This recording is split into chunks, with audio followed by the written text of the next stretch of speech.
Dear listeners, thank you for your incredible support in helping our channel grow. We're aiming for 1,000 subscribers, so please support us by subscribing and helping us reach this milestone. Now let's start the story. Flashback. Masha, at the hospital. Tatiana was totally immersed in her love for Ben and made an extremely large tactical error.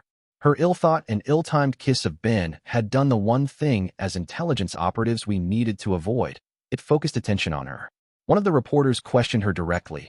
"Nurse, how long have you known Sergeant Blaine?" She blushed, and Ben unfortunately answered, "Tatiana was my flight nurse and was assigned by President Putin to be my personal nurse." The stupid reporter from CCCN sarcastically asked, "Just how personal are you two?" Unfortunately, Tatiana did not control her emotions, and she blushed in such an obvious manner it was evident to everyone they were extremely personal.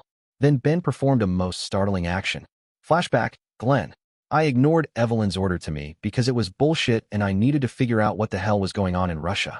Sergeant Blaine got a hell of a kiss from a nurse that looked like a supermodel, and then the press began grilling the hell out of her. I couldn't believe it when the CCCN reporter asked how personal they had gotten, and from the way the nurse blushed I knew that Sergeant Blaine had nailed her. That lucky as hell devil dog. Then Sergeant Blaine went crazy. Damn, where was the colonel? She was supposed to be keeping him in line. Flashback. Jens. I had cried myself to sleep after seeing my Ben kiss that female dog Russian spy. How could he do that after sending me the wonderful roses and the card which said he loved me? Later, Mother threw open the door to my room, which scared the heck out of me, and announced, "Jennifer, I thought you should know that the same Sergeant Blaine that sent you roses and said he loved you has been having sex with some beautiful Russian nurse." I pretended to still be asleep, but Mother continued, "Jennifer, I know you're awake because you jumped when I opened the door. Now answer my question. What about your precious Sergeant Blaine now?" I was tired, hurt, and more than a little sick. I sat up in bed, looked at my mother, and unwisely swore, "Mother, go screw yourself." Flashback. Ben, at the hospital. I couldn't believe the CCCN reporter asked what she did. And from the way Tatiana blushed, everyone knew the answer. This was the final straw that broke this camel's back. I reached down, released the brakes on my wheelchair, and pushed it with all my might. I ran into the CCCN reporter bitch, knocked her on her butt, fell on top of her, and whispered in her ear, "If you keep this up, the only way you're leaving Russia is in a casket." Then I punched the hell out of her just for good measure. My Spetsnaz team helped me back into the wheelchair as the CCCN bitch loudly complained. He threatened to kill me. I gave the cameras my best innocent look and replied, "I don't know what she's talking about. She must be totally crazy." Then I asked, "Actually, Commanded? Yuri, do you think you could escort the crazy as a moonbat CCCN news crew out of the building? They are Chechen sympathizers and represent a terror threat." I grinned as Yuri and my Spetsnaz team once again removed the CCCN news crew. Flashback. Colonel Maggie, at the hospital. My phone rang again. It was again Glenn, and he complained, "Where the hell are you?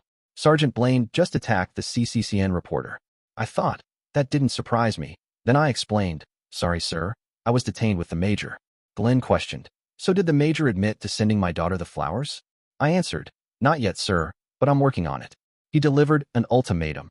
"If he hasn't confessed by tomorrow morning my time, you two are headed to Thule."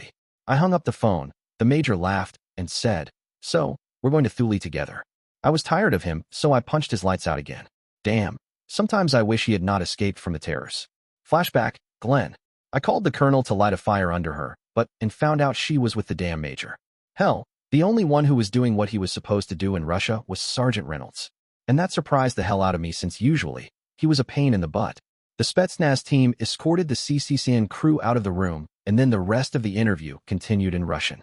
It looked like Sergeant Blaine had calmed down, so I decided to head home, even though I dreaded the expected turmoil. I parked the car in the garage, noticed Evelyn's car hadn't been moved today, and braced myself as I entered the house. If she had stayed home all day, that meant she would be hammered. I didn't even get inside when Evelyn shrieked at me, "Glenn, you will not believe what your daughter said to me today." I knew better than to say anything, so I let Evelyn continue. "Glenn, your daughter told me, her loving and only mother, to go screw herself." I don't know where she learned that sort of language. I made sure not to frown on the loving part and not to laugh on the screw herself part and promised, "Okay, I will deal with this." "Where is Jennifer now?" Evelyn proudly stated. "She locked herself in the basement." I thought, hell no, not this again. I walked over to the locked basement door, tried to open it, and realized that Jennifer had locked it from inside, which was different this time. I rapped on the door and announced, "Jennifer, Daddy's home." I heard her run up the stairs, and then I heard her ask, "Where's Mother?" Evelyn shrieked, "I'm right here, you ungrateful little bitch. To think I went through 12 hours of labor during your birth, and this is how you treat me. Come out here and get the spanking you deserve." Then Jennifer did the most amazing thing. Flashback. Jens. After I swore at my mother with my ill-chosen words, she started to become violent. I hightailed it out of my room before she could reach me, ran into the basement, and locked the door from the inside. My daddy didn't raise any fools. There was no way that drunk woman was going to beat me again. After I talked to Daddy, I threw open the door and declared, "My sensei says that no one should be allowed to touch me in a way with which I am not comfortable. If either of you try to physically harm me again, I will be forced to injure you."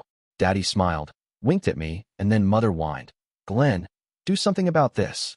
I dropped back into a defensive position, brought my arms up and motioned to my crazy mother to come and get me. Daddy looked at me, winked again, looked at Mother and stated, "Evelyn, it appears to me like you've created this situation, so you should resolve this problem. Jennifer, please don't hurt Evelyn so badly I have to take her to the hospital." I grinned and sarcastically said, "Daddy, I will try not to." "Well, Mother, it's just you and me." My mother whined in appeal, "Glenn, are you going to let her do this?"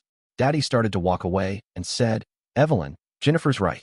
No one has the right to touch her in a way she's uncomfortable with, not even her parents. She's a grown girl and cannot be physically punished again. Now, I've had a hell of a day. I'm getting a couple shots of bourbon, then I'm sleeping in the den." Evelyn whined again, "Glenn, aren't you going to help me, and are you sure you're not sleeping with me?" Daddy stated, "Not no, but hell no. You two women work this out. But I would warn you, Evelyn, she can and will kick your butt if you decide to do anything physical." I glared at Mother and taunted, "Well, Evelyn, this was the first time I ever used her first name. You feel like getting your rear kicked?" She surprised me when she slammed the door, locked it from the outside, and ordered, "Sleep in the basement forever for all I care." I thought, fine with me. I can sleep just dandy in the basement since I set up my internet connection down here. At least I won part of the battle. I headed back downstairs, started my hidden laptop, and found some of Daddy's survival rations, Marie's, for dinner. They weren't half good. Flashback. Masha, at the hospital. I questioned, "Jack, do you think Ben will get in trouble for attacking the CCCN reporter?" Jack shook his head. "Yeah, it's not going to be good for him, especially if the old man saw it." I decided I needed to do something to keep Ben, and by association Jack, out of trouble. I smiled at my fiancée and said, "I need to go respond to a couple of pressing issues, and we'll be right back." The Spetsnaz had deposited the CCCN news crew outside of the hospital and refused them entrance. I walked by and remarked, "It is too bad you don't have someone to interview that has all the information on the nurse and her so-called boyfriend." Of course, the reporter heard me and swallowed the bait, along with the weight, hook and line. She questioned, "Do you know about the nurse and her boyfriend?" I laughed and began my web of lies. "Yes, I intimately know Tatiana." The reporter gasped, "Don't tell me." Flashback. Jens. I was watching the news on my computer and finishing Daddy's nasty survival ration when I heard, "Stand by for a special report from CCCN." I wondered what was going to happen now. Flashback. Glenn. Hell's bells, why couldn't I have had a boy? This shit wouldn't have happened if I had had a boy. I settled into the den, nestled in my favorite chair, after having half a bottle of bourbon. It took that much to get the nasty taste of Evelyn's fight with Jennifer out of my mouth, and I heard, "Stand by for a special report from CCCN." I thought, great, now what happened? Did Sergeant Reynolds kick the reporters? But they showed the reporter bitch from Russia, and she reported, "I have just learned that our assumptions about Sergeant Blaine and the nurse are incorrect." There was much too long a dramatic pause, and she continued, "We have just interviewed the homosexual life partner of the nurse, and she assured us that the nurse, Tatiana, does not like men. She said the kiss was only part of a wager they had." My mouth dropped open, and I heard indistinct yelling from the basement. Flashback. Jens. I danced around and yelled, "I knew something was wrong with that female dog Russian spy. My Ben does love me." I jumped into the cot, felt much better, and quickly fell fast asleep. Flashback. Glenn. Evelyn staggered into the den and asked, "Did I hear a bunch of yelling?" I responded with my usual excuse, "It was the television. I guess the nurse who kissed Sergeant Blaine just surprised him." Evelyn scoffed and made an assumption. "Well, that's no surprise. Some people just can't help themselves. By the way, Glenn, when are you coming to bed?" Realizing how drunk she was, I added to my stack of excuses, "Go back to bed. I'll be up later." She staggered up the stairs. Once she was gone, I went to the kitchen, unlocked the basement door, and called, "Jennifer, are you awake?" I didn't receive a reply, so I figured she was asleep. I went back to the den and fell asleep in my favorite chair. There was no way I was sleeping in the same bed as that drunk bitch. When she was really drunk, she sometimes pissed the bed and then blamed it on me. Flashback, Ben and Tatiana at the hospital. After Yuri escorted the CCCN bitch and her news crew out, the interview went more smoothly. That was until one of the reporters received a mobile phone call. I noticed shock on her face as she hung up the phone and interrupted. "Excuse me, Nurse Tatiana. CCCN has just reported they talked to your female life partner and claim you only kissed Sergeant Blaine as a dare." Tatiana complained. "I do not know what they were talking about. I have never been a homosexual. I swore, those sons of a bitch. Now they've gone too far. I'm going to kill them." Tatiana laughed and said, "Ben, my love, don't be silly." Then she gave me another smoldering hot kiss, looked at the camera, and stated, "Does that look like a kiss from a homosexual woman?" I realized what happened. Masha was upset about me calling attention to myself by kissing Ben and attempted to cloud the situation by using the old ruse that I was a homosexual. I was sure she told them she was my lover. But I was proud of my love for Ben, so I kissed him even more and held his hand. Then Ben stated, "Look, I'm tired, and after a kiss like that I think I would like to spend some quality time with my girlfriend." I added, "Yes, we could use some privacy." The news crews laughed, but it was the truth. I wanted to see exactly how frisky my boyfriend was. Then the hospital shook and the lights went out. Flashback, Colonel Maggie at the hospital. What the hell? The hospital shook so badly it tipped the gurney holding the major over and knocked me to the ground. He was already unconscious from me knocking him out, but this time blood started to flow from one ear, which wasn't a good sign. I righted the gurney and pushed like hell toward the emergency room. Flashback, Jack at the hospital. I looked at Tatiana and asked, "Where the hell is Masha?" One of the Spetsnaz replied, "She was outside with the CCCN news crew." I swore, shit, I need to get outside, and I ran my butt off toward the elevators. When I got there, they weren't working, so I made for the stairs. Flashback, Ben at the hospital. I looked at Tatiana and ordered, "Help me get into a wheelchair." She balked. "Ben, you are too." I interrupted and ordered the Spetsnaz in the room, "Help me into a wheelchair." At least they listened to me. I got into the wheelchair and started to head toward the elevators, but when we got there, they didn't work. I looked at them and ordered them to take me to the stairs. Tatiana complained, "Ben, you cannot navigate the stairs in the wheelchair." I laughed and said, "Who the hell needs a wheelchair to take the stairs?" They got me to the stairs. I slipped out of the wheelchair onto my butt. Then I slid down over the first stair and swore, "That was a son of a bitch." I didn't count on it hurting so much. Flashback, Tatiana at the hospital. Ben attempted to slide down the stairs on his derriere and experienced great pain. I walked up close to him, took a syringe out of my pocket, jabbed it into his arm, and emptied the syringe. Ben demanded, "What the hell was that?" I replied, "It was morphine to ease your pain. However, why not ask one of the Spetsnaz to carry you down the stairs?" Ben laughed, "Hell, the day I can't slide downstairs on my butt is the day I need to die. I used to do this all the time when I was a boy."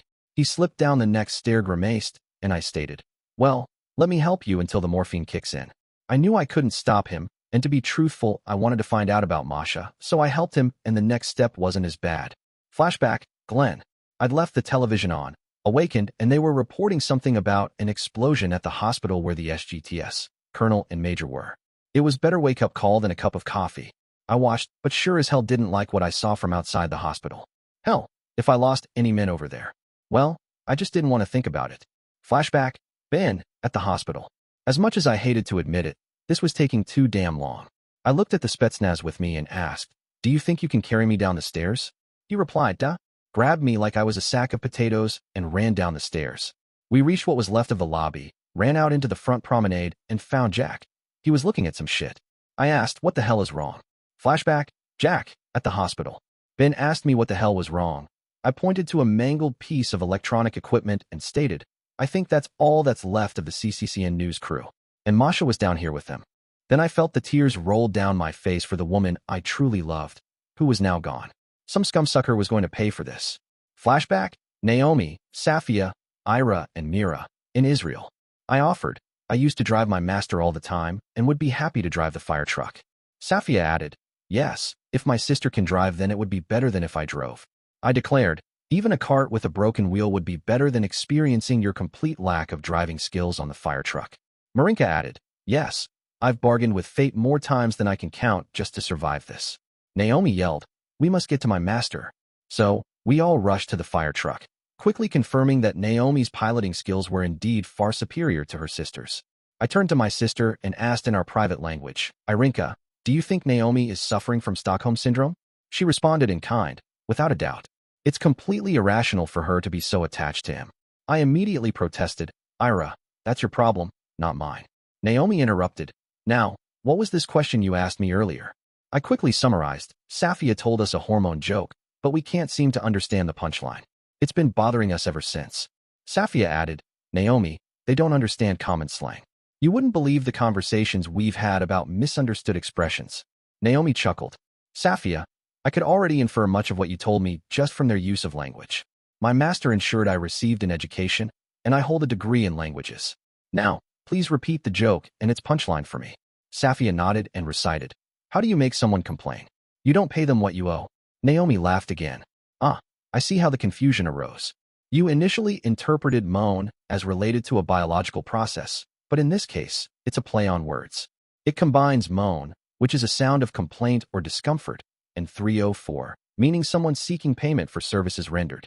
She then demonstrated the sound for emphasis. Irinka nodded in understanding. Now the punchline makes sense. If someone isn't properly compensated for their work, they will express their dissatisfaction. I scolded Safia. That was a cruel prank to play on us. We should seriously make you pay for your deception, considering we specialize in payback. Irinka added, Yeah, you're in big trouble for this. Naomi interrupted, Which way do I turn? Safia answered, Turn left. I corrected her, No, Naomi, turn right. She followed my direction, and soon we found ourselves back on the street where we had left Ira stranded with the cart. Naomi spotted a group of men gathered around him and asked, What are they doing? I examined the scene and replied, It looks like they're taking turns tormenting him. Naomi questioned, What did you just say? Safia translated bluntly, They said the men were harassing your master. Without hesitation, Naomi floored the accelerator, then slammed on the brakes, causing the men to scatter in fear. She leapt out of the truck, rushed to her master, and cried out, Master, what have they done to you? He weakly responded, Naomi, my girl, you saved me from something unbearable. I couldn't believe my sister. She cradled the wicked man's head in her lap, gently stroked his hair, and reassured him, Don't worry. We're here now, and we'll keep you safe. Tears welled in his eyes as he stammered, You wouldn't believe what they put me through. He pointed at me and the twins and whined. They turned me into a helpless fool. And then, those men, they wouldn't stop. Naomi attempted to comfort him. Do not worry. We are here, and I have told them how nice you are. We will all take you home. He questioned, Don't tell me those two are coming? She shushed him. Of course they are. They are your new bodyguards. He smiled and commented, Good. Your sister is here. I purchased her for you because you did not know where she was. I looked at Ira and communicated in our shared language. My sister, we have been misled. This man is not as dangerous as Safia believed him to be.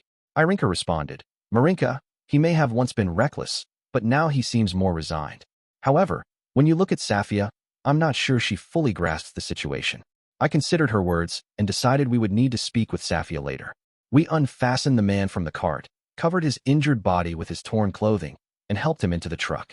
Present, Glenn, taking care of business. It's good to see the men who were down due to the drugged water are recovering, even if it means they have to change uniforms. I make sure we have a secure perimeter and patrols combing the hills for possible stragglers, and then I decide that since I haven't heard from Linus, I head into the tunnels. I open the first door and surprise Liz and Bernie who are going at it like rabbits. I pull the door almost closed and ask, Do you know which room Jennifer is in? Bernie tells me which room, then has some advice, but I wouldn't go in there if I was you. I reply, Why not? But I don't get any answer, so I head to the room. Present, Linus and Todd, guarding Jens and Maria. We're guarding Jens and Maria. The door opens, and Glenn walks in. Todd draws his bow. I level my M4 at him, and he demands, Linus and Todd, what the hell is going on? I explain, Glenn, it's just a safety precaution for right now. We aren't letting anyone see Jens who hasn't been with her from the very start. He complains, but I'm her father. I explain, Glenn, you've changed a hell of a lot, possibly too much. We can't be sure for right now that you haven't been brainwashed.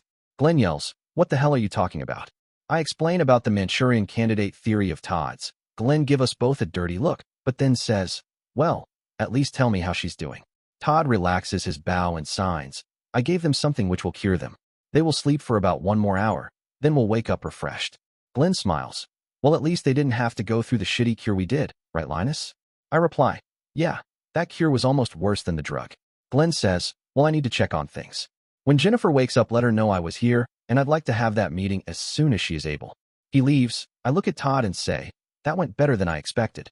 Todd signs. Yes, it went surprisingly well, which concerns me. I declare, Todd, you are one paranoid scumsucker. He explains his concerns to me. When he's finished, I can't believe it, but I completely agree with him. I watch Jens and Maria sleeping, and I'm thankful as hell Todd had something that cured them, and especially something which spared them from the embarrassment of filling their underwear. I notice they're dressed, and I question, who dressed the women? Todd signs, I took the liberty to do that. I hope you are not offended. I shake my head. Hell, would it make any difference if I was? He signs, probably not, because what's done is already done. I answer, yeah, you're right. We hear a noise at the door, so I level my M4 and Todd signs. Present, Jack and Masha in the medical plane. Masha is telling me I need to forgive Glenn even after all the things the scumsucker did to Ben, and hell, even to us when we tried to rescue Ben. Shit, he even let his daughter get locked up instead of us. The scumsucker doesn't deserve forgiveness. I plead for help. Masha, how in the hell do I forgive him? She smiles at me and tries to explain. Remember when Vanya urinated in the coffee? I answer, hell yeah, I remember that. I'm sure glad he got over the phase of needing to piss in and on everything. He was a real terror for about a month and a half until we broke him of that bad habit. Masha smiles, then says, Jack, you forgive Glenn just as you forgave Ivan. I remind her, yeah, but you gave him office hours, core non-judicial punishment, for the rest of the day. Masha reminds me, and Jack, Glenn has served his office hours. He lost his command, his wife, and almost alienated his daughter. Much of what Glenn did could be attributed to his insane wife's influence. The whole family has gone through Hades, and they deserve not only our forgiveness, they deserve our compassion. I glare at Masha, and she threatens, Jack, don't you dare look at me like that. Yes, I might not have played totally fair telling Jack he needs to forgive Glenn. I am, however, doing it for his own personal good. To harbor such hate is not healthy, and sometimes my husband tends to act before he thinks. If he were to kill or maim Glenn, the repercussions would be terminal for our expanding family. Present, Linus and Todd, guarding Jens and Maria. Todd signs, don't worry, I think it's Jennifer's dog. He walks to the door, opens it, the damn dog runs in, takes one look at me, and begins to growl and snap at me. Todd signs, what's his problem with you? I shake my head and explain, I called him a bad name in Afghanistan, and he's never forgiven me. Todd makes some hand gestures toward the damn dog. He calms down, goes over to Jennifer, lays down, and puts his head on her. I question, what was with all the hand signals to the dog? Todd signs, most dogs follow the same set of hand signals. If you learn them, then dogs will usually obey you. I ask, well, why don't you teach them to me, and then Jennifer's dog might not hate me so much. Present, Zarika and Yasmin, in the medical plane. I worry when I tell Yasmin the truth, that she might not ever be able to have Ben's babies. She shocks me when she smiles and says, Zarika, that might be the best thing I have ever heard. I ask with disbelief, you are not upset? She says, no. I watched as my mother gave birth to my brother, and after seeing that I was scared of having babies. Suddenly I wondered about having Ben's babies, so I continued, what was so terrible about it? Yasmin informs me, the pain my mother suffered was great. She cried and rolled around on the bed, and then there was all the blood. I begin to feel a little sick, so I change the subject. You did an excellent job in the tunnels. She presses the button on her pain machine and says, I was angry that we lost the cabin, and there was no way I was going to let them take the tunnels. Yasmin yawns and says, I think I will take a nap. The doctor comes over to me and questions, it looks like it's time to have that cast replaced? I smile at him and agree, yes, it has become very dirty and now smells bad. He says, follow me. I follow him to a different part of the plane. Present, Mira, Alexei, and Ira, at the fertility clinic. My brother foolishly asks to use Ira's katana, and I educate him. Alexei, a samurai's spirit lives within their katana, so to use her katana would be to soil it. I watch as recognition comes over his face, and he states, that is why you were so concerned about your katana. I smile, it is one of the reasons. The other is Ben gave that katana to me, and it has a value beyond price. Alexei questions, so it has sentimental value. I clarify, Alexei, I meant monetary value, as both katanas are unique examples of a master's art and cannot be replaced. He was also kind enough to provide your sister Irinka with her sword. Mine is the tiger sword, and hers is the dragon sword. Alexei states, the tiger fits you perfectly, and the dragon fits my sister Ira. Ben was very astute in his gift to you and Ira. I question when I might obtain a sword of my own, and which animal will grace its blade. I chide, probably a pumacan color. Now we need to complete our mission. Alexei grimaces at the intellectual punishment and questions, what exactly is our mission? I enumerate the mission, acquire 2 short swords for each of us, and we begin. Present, Ben, on the road. I barely get to sleep when Gus stops the truck. I snap to attention and ask, what's wrong? Gus answers, there's a damn funny-looking bear in the middle of the highway. I look and see. Hell yes. I declare, Gus, that's not your ordinary bear. That's Wojciech and a hell of a good friend of mine. I open the door to step out. Wojciech Lopez toward me and gives me a hell of a bear hug. I scratch his head and comment, damn, you almost smell good. Someone must have given you a bath. H shakes his head, puts his paw to his head, and I see a good-sized gash that's just healing. A quick anger takes over. Damn, did someone try to shoot you? He begins to yell, so I look at Gus and ask, hey, you mind if he rides in the back of the truck? Gus states, it's fine with me, but if he makes a mess you're cleaning it up. I put down the tailgate. Wojciech climbs in, moves up behind the cab, and promptly falls asleep. I hop back into the passenger seat and Gus questions, so, just where the hell did you meet him? So I tell Gus the whole story and how much help he was at Bob's country bunker. When I finish, Gus whistles, hell, I sure didn't know you. Stacy and that bear were the ones responsible for saving the bunker. Rex needs to tell some of the other rangers about this. I yawn and state, hell, don't tell me you're going to turn all weird on me like the truckers. Gus laughs, nah, that ain't going to happen, but things make a hell of a lot more sense to me now. The whole Russian man and woman story was a hard one to swallow. I recline the seat and comment, well, I'm going to get some shut-eye. Gus says, go for it. When we get close to the Ranger HQ, we'll stop and pick up some supplies for you. Present, Stacy and Samantha, on the road. Bill follows me back into the gynecologist's office just in time to hear the receptionist saying, hell yes, it's Samantha Stevens and Stacy Summers in the flesh. No, I don't know what they are here for, but when I find out I will let you know. Bill walks over, yanks the phone out of her hand. She screams, what did you do that for? The doctor comes out of an examination room and demands, what is going on? I look at the doctor and ask, tell me, doctor, is HIPAA still enforced in this country? He answers, of course it is. I inform him of the risky situation he may find himself in. Well, you might want to inform your receptionist of the ramifications for your practice, as she was just revealing that Samantha and I are here. He glares at her and yells, I've had my fill of you. You're fired. She sasses, that's okay. With the money I will get from the media for this story, I don't need your old job. I nod my head at Bill, and he says, Ms., you're not doing anything of the sort. She threatens, you just try and stop me. Then she reaches into her purse, but by the time she brings out the pistol, Bill has tossed the hell out of her. I order, Bill, make sure the local police pick her up. He answers, yes, ma'am. Don't worry, she's not going to be selling this information to anyone. I turn back to the doctor and ask, how's Sam? He motions me into the exam room, where I see Sam is crying. I run over to her, and she sobs, Stacy the scumsucker gave me syphilis. I hold her while the doctor explains, it's a good thing you got her here when you did. She's already in stage 2. That explains the rash she's had. I question, so what's the cure? He continues, well, because you got her here so early, a single dose of penicillin should take care of things. However, she should be checked again in a few weeks. I pull away, look at Samantha and say, I know something that will cheer you up. She questions, what?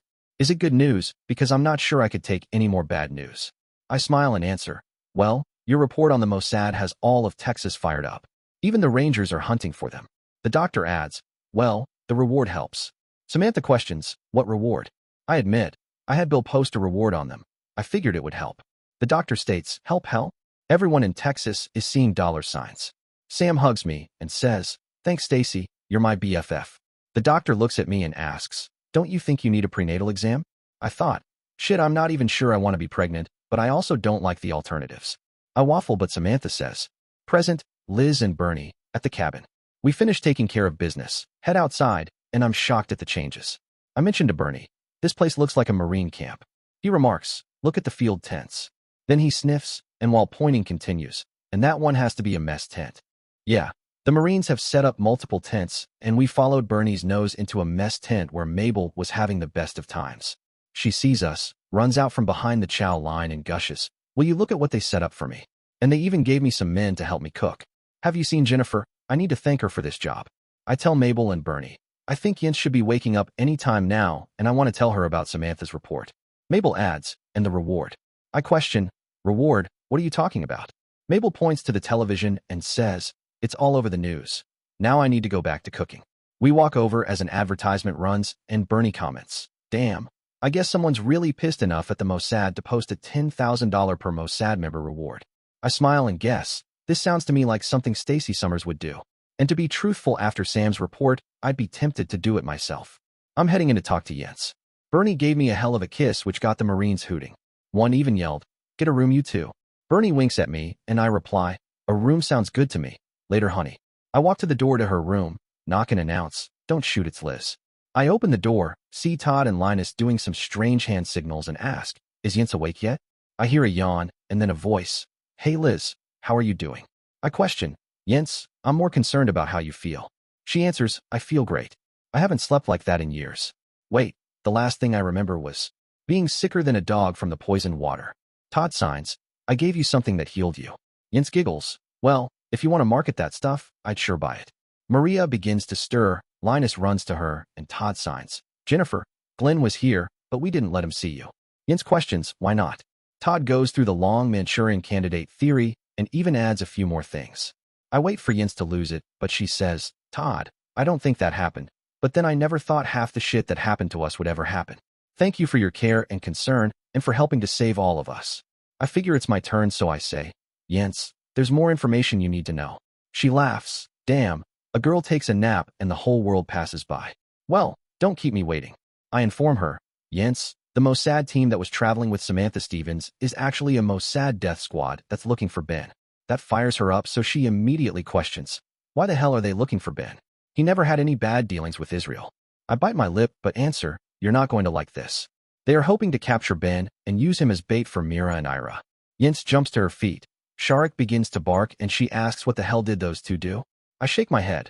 I have no idea, but they must have done something that got Israel or the Mossad pissed at them. Jens says, well, we need to go get that Mossad death squad. I laugh. Jens, you and most of Texas is looking for them. Someone posted a $10,000 reward for each of the members. Then Jens asks the question I hoped she wouldn't. Present, Tom, Byron, and Inga. It's raining hell on the drug lord. I hear the plan is presented. The drug lord has left the city and was hiding out in his jungle compound. Of course, we have to capture the place. I don't like the plan and complain, excuse me. I do have a problem with this plan. The last thing I want to do is sit on top of a hill firing that damn shoulder cannon. One of the other recons offers, hell, I'd love to do that. He can take my place on the team. The team leader looks at Byron and questions, is he any good in the jungle? Byron supports me. I reply, Tom spent a lot of time in Nam. Tom adds, yeah, I've probably seen more jungle than you've ever thought of. The team leader laughs. Okay, you're going in with us, but you screw up and we'll all kick your butt. We head toward the drug lord's jungle compound. Inga questions, does anyone have a computer I can use? One of the recon guys offers, sure, let me set one up for you. I can finally get into my email, and I am shocked when I find out what's gone on at Jennifer's cabin. I send Masha an email explaining the revised plans and notify her that Megan is no longer in the country. I peruse our news site, and I am concerned with one piece of information. Present, Glenn, taking care of business. This place has really shaped up and reminds me of a real Marine camp. The engineers have the water system working fine, so I finally feel like we can take a breather. I enter the mess tent where Mabel is cooking up a storm and the Marines are standing in line to get chow. The men see me and shout out, make way for the general. I wave them off and say, I'm not going to eat before my men. I wait my turn and finally make my way to the front of the line. Mabel dishes up some damn good smelling food. I head to the closest table, sit down, and begin to eat when my phone rings. I answer it and can't believe what they just told me. Suddenly I lose my appetite. How in the hell did that happen? Flashback. Masha, at the hospital. I saw the car as it approached the hospital and realized the Spetsnaz had unfortunately reduced their situational awareness again. I quickly began running as fast as I could. I barely made it out of the blast zone when the car exploded. Upon my return to the site, I viewed a very touching scene. My Jack was looking at what was left of the idiotic CCCN News crew and was crying. Ben and Tatiana were beside him, and I swore they also shed tears. I approached them and chided, are you crying for the unlamented CCCN News crew? Jack looked up, a wide smile spread across his face. He ran toward me, hugged me so hard it hurt, and stated, Masha, I thought you were dead. I hugged him back and declared, Jack Reynolds, you cannot get rid of me that easily. Tatiana ran up and questioned, Masha, how did you? I interrupted her with the answer. I saw the car bomb headed for the hospital, but the CCCN News crew did not. I ran my fastest, but I am still a little injured. Jack declared, hell, if you're injured, we're getting you to what's left of the emergency room. He carried me inside, and I was shocked at how many people were waiting for care. Jack promised, Masha, I need to talk to Ben for a moment, but if you need me, I will be on the other side of the room. He left, and Tatiana said, Masha, you are very lucky. He loves you with an unencumbered heart. I wondered what he and Ben talked about, but was happy because Tatiana was obviously correct. Flashback, Jack, at the hospital. I rolled Ben's wheelchair to the other side of the room and said, Ben, that was too damn close for comfort. I thought we killed all the Chechen scumsuckers.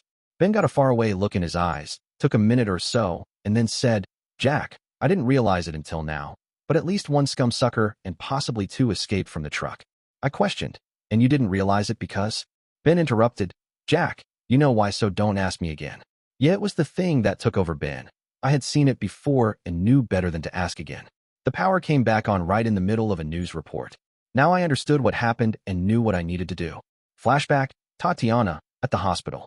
I moved Masha into an examination room and began to work on the wounds, which were mostly small cuts from flying glass. I pulled out a piece of glass and swore, T, and held up a piece of colored glass. Masha questioned, where did that piece of glass come from?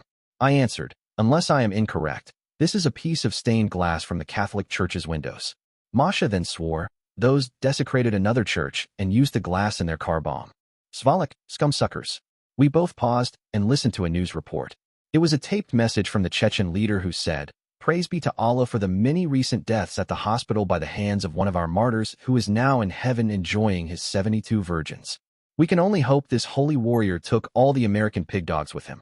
If not, I will not rest until all the American pig dogs, especially Sergeant Blaine, his partner Jack Reynolds, and his girlfriend Tatiana, are dead. Flashback, Ben, at the hospital. I just watched a taped report from the Chechen leader and yelled, that coward wants a fight. I will give him the fight of his life. Hell, they couldn't kill me when I was in a wheelchair. Just wait until I get out of this piece of shit. I'm going to force feed the scumsucker a whole damn pig. Then I'm going to rip off his head and shit down his neck. Flashback, Glenn. I couldn't believe it.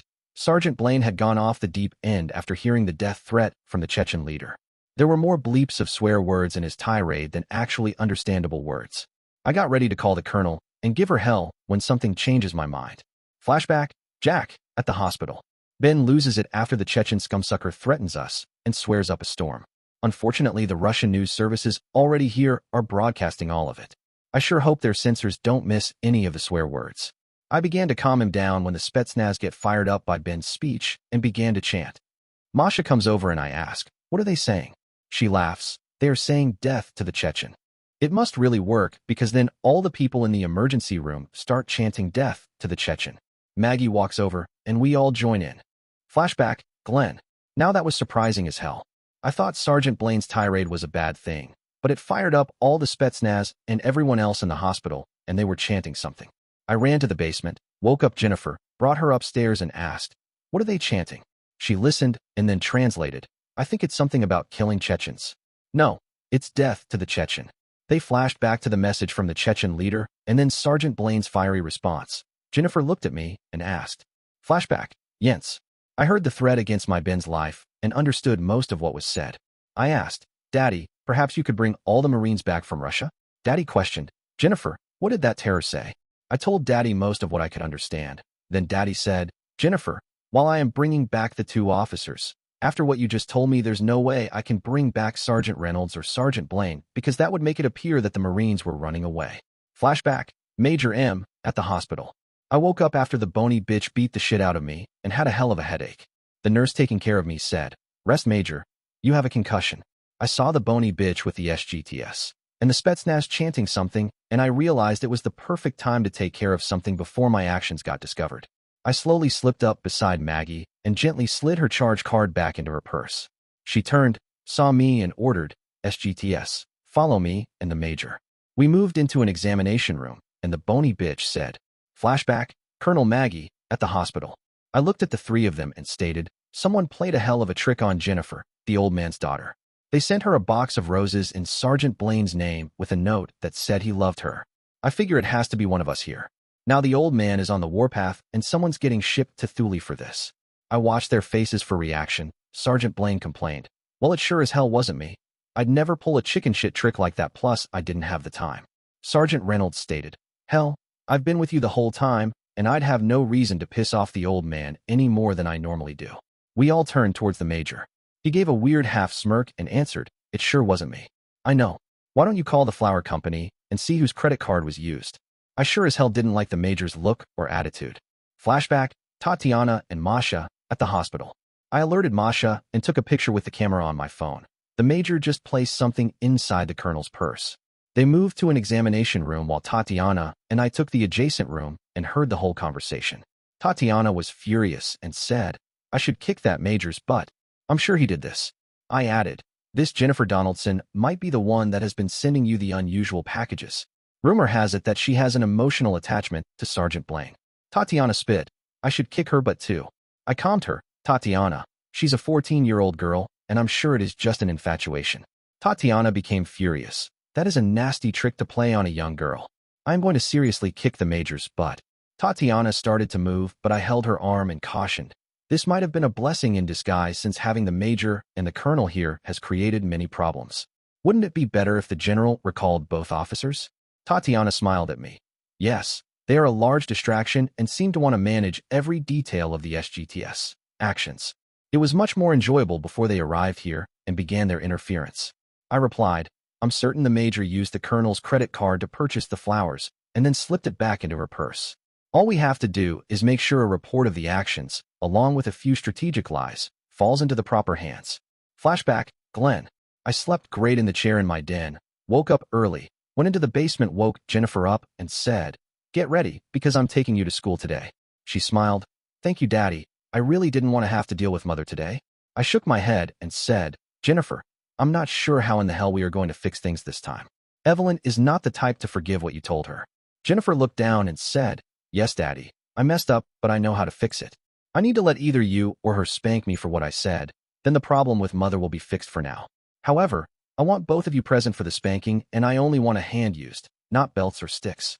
My admiration grew for my daughter because we both knew she didn't need to do this. I dropped Jennifer at school and promised, "I will make sure you are picked up from school." She kissed me. "Thank you, Daddy, and I will make things correct with Mother tonight."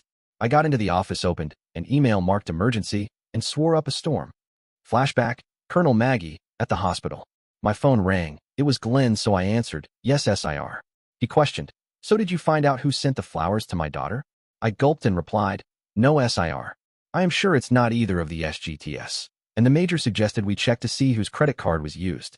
There was a long pause, and Glenn stated, "Colonel Maggie, it was your charge card." I swore, "What the hell? I never did that." Glenn laughed. "Simmer down, Colonel. The report also showed the major slipping something back into your purse. And while the signature on the receipt is almost like yours, it really doesn't match." I questioned, "Sir, what are your plans?" There was an even longer pause, then he said, "Colonel Maggie, you're a hell of an officer, and I'm hoping when I assign you and the major to the same room in Thule, you will be able to turn him into a better officer." I complained, "But sir." Glenn interrupted, "Colonel Maggie, are you saying you wouldn't enjoy being Major Mike's commanding officer?" I thought for a moment and decided this might work out. So I clarified, "Are you telling me, sir, that I have carte blanche with the major's training?" Glenn added, "Hell yes, just don't kill him. Now you two need to get your bags packed because you're leaving tonight." I questioned, "What about the SGTS?" He laughed, "Hell, those two were doing better on their own." Major Mike was smirking and questioned, "Was that the old man?" I nodded my head. "It sure was you, scumsucker.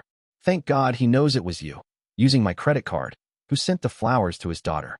The major denied my charge, like hell it was. My phone beeped. I looked at the picture, then smiled and showed him, "You see, Major, you're not as sneaky as you thought, and someone captured this picture of what you did." Flashback, Major M, at the hospital. I was shocked because I was sure that no one saw me. Sergeant Blaine said, "I should kick your butt for doing that." Sergeant Reynolds added, "And I'll be right in line behind him." Colonel Maggie laughed, "Sorry guys, but your retribution will need to wait. Both of us leave for Thule tonight, where I have carte blanche on teaching the major to be a better officer." I complained, "Like hell you do?" The bony bitch cackled, "That's right, pencil dick. You and I in the same room in Thule for as long as it takes." Masha walked up and asked, "Did I hear you are leaving us? What about my upcoming marriage to Jack?" The bony bitch said, "Hell, I can't countermand President Putin. I will make sure it's taken care of." Masha walked up and whispered a threat, "If you ever do something like that again, don't count on us again rescuing you." I am flabbergasted. I'll bet Masha and that pet nurse of hers saved me from the Chechens. Flashback, Todd, waking up. That was the worst damn mission I'd ever been on. Some scumsucker had alerted the Chinese government of my infiltration. The mission of exfiltrating a defecting Chinese scientist was a bust, and I spent the remainder of my mission escaping. I thought I was home free when I got to my ultralight aircraft and took off. Somehow their fighter jets found me and shot me down. They continued to strafe the water after my ultralight crashed, so I dove deep and hoped they would miss. The last thing I remembered was a severe pain in my throat until I opened my eyes and noted I was washed up on a beach. I reached down my face, felt my throat, and realized someone had bandaged it. But from the nature of the bandage, I understood my larynx was damaged. I tried to speak, and it caused nothing but pain. It was interesting because I should have felt like hell because the ultralight hit the water going extremely fast, but instead I felt pretty damn good, just hungry as hell. I checked and found most of my gear survived my arrival on this godforsaken island. I still had my sidearm, knife, and the majority of my survival gear. I looked beside me and saw a broken electronic device, and I realized immediately it was a tracking device. That was how the fighters found me. The one thing I was missing was my radio, and without a radio there was no way I could contact my exfiltration team. I was too exposed on the beach and needed to get to cover, so I slowly and warily slipped into the tree line. This island was inhabited by at least one person, the person that put the dressing on my neck. I needed to find them, and perhaps they had my radio. Flashback, Alexei at home. It was my 4th birthday party, and once again, it consisted only of me and my parents. I never understood why I did not have other children to play with, but my parents told me, "It is for your own good so others do not distract you." I was not surprised when this year's gifts consisted of books and puzzles like most of my previous gifts. But one gift which interested me the most was a cylinder with rotating letters. Father explained, "Alexei, that is called a cryptex. When you decipher the code, you will open it and receive a great reward." I brashly stated, "I will smash it open." Mother only laughed as she said, "Alexei, if you do that, the great reward will also be destroyed." Mother then brought out the cake with 4 candles on it and said, "Blow out your candles and make a wish." I blew out all 4 candles and wished that someday I could be a real boy with a real family. I felt a bit like Pinocchio. It did not take much of my mental facilities to realize that I was adopted. Mother was too old and had entered her change in life, and she and father were always busy at the laboratory. I went to the laboratory with them because that was where I was schooled. I often wondered if I was one of my parents' experiments. However, other than having no friends my age, I could not complain. I had an unusual diet along with nice clothes, and my adopted parents did love me, even if they did not communicate by touch. Flashback, Ira, Mira, Safia, and Naomi, in Israel. Naomi operated the truck of fire while I looked at Safia and stated, "Safia, it appears your sister's master has improved his behavior." Safia glared at us and challenged, "Change my butt. You just wait and see. He will try to rape all of us." Mira reminded her, "Safia, with the injuries to his alimentary canal and tool, it will take many days until he is competent to train anyone." Safia questioned, "What do you mean, tool?" Naomi replied, "Little sister, in their vernacular, tool means penis." Ira praised her, "Naomi, you have comprehended our verbiage in an excellent manner." I leaned close to Safia and suggested, "Perhaps you should not look this gift equine in the mandibles. Naomi does appear to be happy and well taken care of." Safia begins to answer, but Naomi interrupted, "I think we have attracted the attention of the police." We visually surveyed behind the truck of fire and ascertained that Naomi is correct. I smiled at Ira and suggested, "I have always wanted to play fire person." Flashback, Jack and Ben, at the hospital. We were in Ben's new room. The colonel and the major showed up and Maggie said, "Sergeant Reynolds, with both of us leaving you will be in command. I don't know whether that is a blessing or a curse." Ben laughed. "The way Jack speaks, everything is a curse." We all laughed. I looked at the major and questioned, "Is everything okay, sir?" He complained, "Well, you tell me. If you were headed to Thule." He paused, glared at the colonel, and continued, "Would things be okay with you?" I was glad to see the officers leaving, but I knew we still needed to keep the major on our side because sooner or later he would be back as our commanding officer, and probably he would return to Russia. I mentioned to Tatiana, "Do you have the gifts for Colonel Maggie and Major M?" She brought 2 boxes and handed one to each. I looked at them and suggested, "Well, go ahead and open them." They ripped open the boxes and the colonel said, "Sergeant Blaine, is this a silver fox Ushanka? Is a Russian fur cap with ear flaps that can be tied up to the crown of the cap, or tied at the chin to protect the ears, jaw, and lower chin from the cold?" I replied, "Yes, sir. I figured you could use it in Thule." The major held up his and said, "This is mink." I smiled and answered, "Yes, it is." The colonel said, "These must have cost a small fortune. Thank you, SGT." The major even smiled and said, "Yes, thank you. I only hope my commanding officer has a heart and will let me wear this." They both said their goodbyes and left. I looked at Jack and he said, "Damn, Ben, that was a hell of a nice thing to do." I answered, "Well, the colonel wasn't that bad for an officer, and I know the major will be back here again someday, so I figured I would start to mend the bridges." Tatiana looked at Jack and asked, "Sergeant Reynolds, if you don't mind, I think it's time for Ben's sponge bath." Jack grinned and chided, Hell, I know when I'm not wanted. Do you know where Masha went? Tatiana replied, I think she had some work to do, so she is probably back at your hotel room. Jack's eyes gleamed as he turned to leave, and I teased, don't do anything I wouldn't do, but if you do, name it after me. Finally, Tatiana and I were alone. I left Ben's hospital room, and damn him. His comment about name it after me made me wonder something about Masha. I had assumed she was on some kind of birth control, so I never asked her. If she wasn't then, present, Linus and Maria, in the tunnels. I rush over to Maria as she wakes up and hold her. She smiles at me and says, hey handsome, what did I do to deserve this?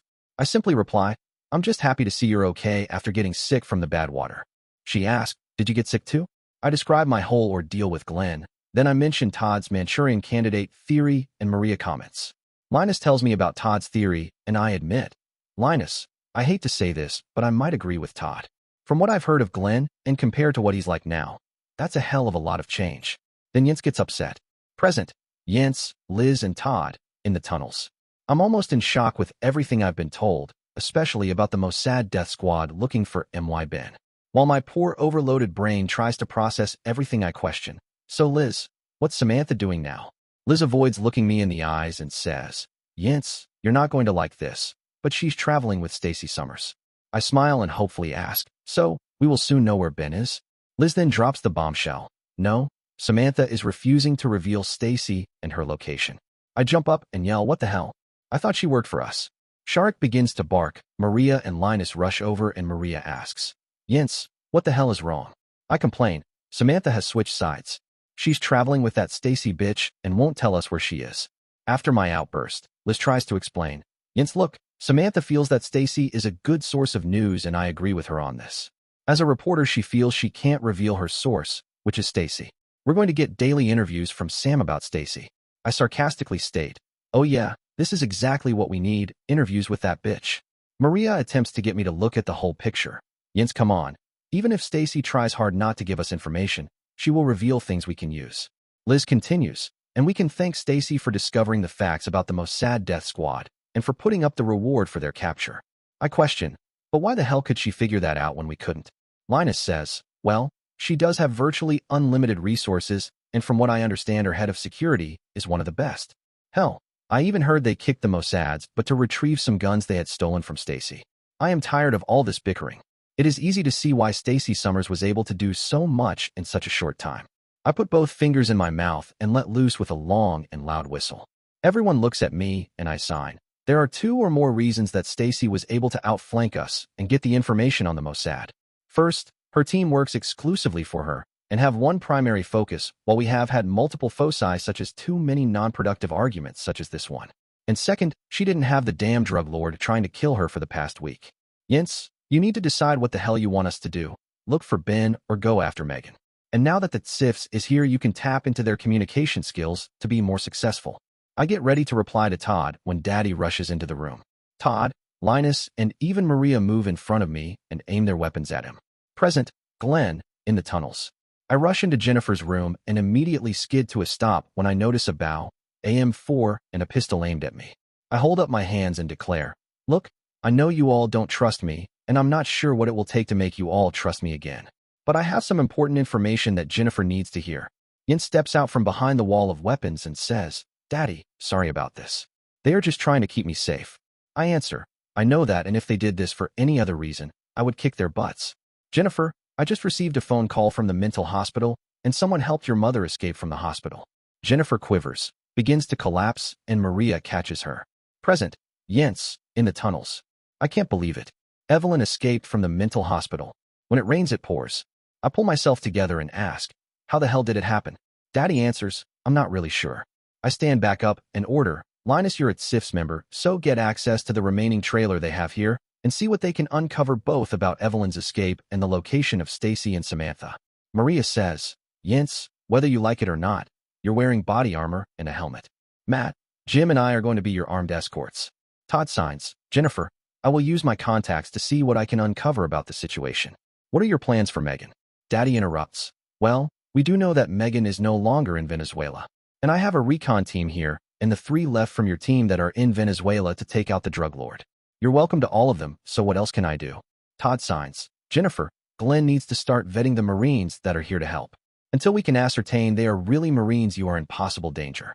Daddy agrees. Yes, Jennifer, he's right, and I will set up interviews with the officers and then have them interview their men. But what are you going to do? I smile at Daddy and say, I need to get out and thank all the Marines that came to help me and start getting some contractors here to look at refurbishing the cabin. Just then the door bursts open. Present, Jack and Masha in the medical plane. The antibiotic is working and I'm feeling a whole lot better. I look at Masha and suggest, how about we get out of this damn medical plane? Ivan agrees, hospital bad. Kappa, better we go. Before we leave, I need to be assured Jack isn't going to seek retribution on Glenn, so I question, Jack, what are your feelings toward General Donaldson? Ivan blurts out, General is poopy head. We begin to laugh, so Ivan repeats, poopy head. Jack answers, well, Ivan is right. He is a poopy head, and Masha, you're right, I haven't forgiven him yet, but I do need to forgive him.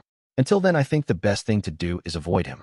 I know my husband, and for him to admit his feeling on this is a major victory. I suggest a course of action. Shall we find Jennifer and determine how things are going? Jack grins at me.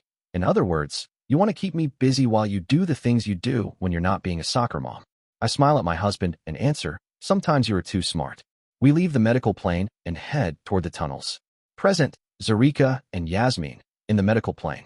Yasmin falls asleep after pushing the button and taking more pain medication, and a nice doctor offers to change my cast.